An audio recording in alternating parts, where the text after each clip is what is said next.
Is it recording? Cool. Yo, guys, what's up? Danny is here.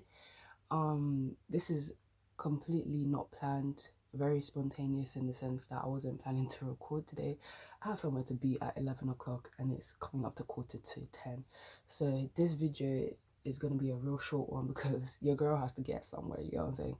But the spirit has led me to share this with you guys today, and moreover to make this my first video, just because this is something I have struggled with for too long. I should say, not for so long, but for too long, in the sense that I've allowed education to define me post GCSE. So up until GCSEs, like, you guys don't understand. When I got my results and I saw my results on GCSE results day, it was a madness. Like, you don't understand. I was one of those people, I refused to open my envelope. Even one of my girls, like, at the time, like, we were doing art together, and she went up to our textile, and we were doing textiles together, to be fair. Big up to Taya. And she told me, she was like, just open it. I'm like, nah, like, what if I flopped? And then she's like, you know what, I'm gonna go speak to Miss Wright. Big up to you, Miss Wright, my textile teacher for GCSEs.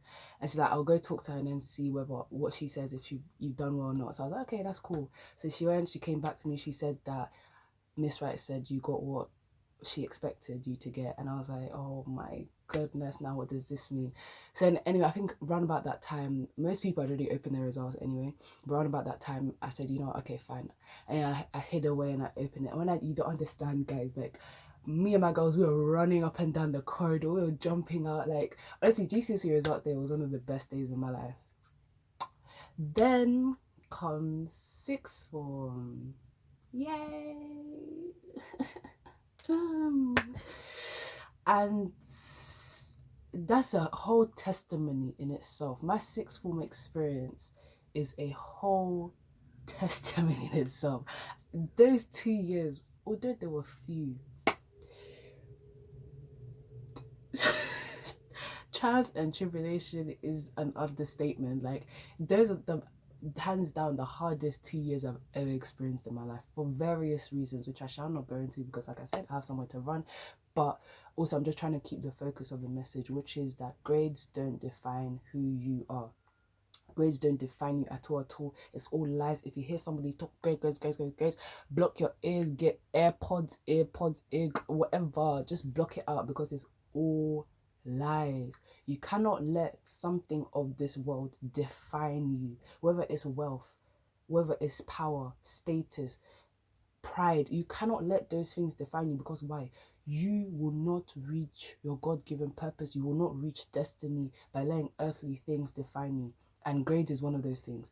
Education is one of those things. So I am here to tell you, I am shouting at the top of my voice as much as I can, because my brothers are still asleep, and if I shout too much, my brother Mark's gonna be like, why are you talking so much? Why you wake me up? Blah, blah, blah.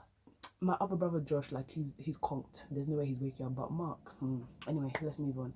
So I'm here to tell you, to encourage you. Grades do not define who you are. Grades do not define you. Don't allow it to. It will creep up.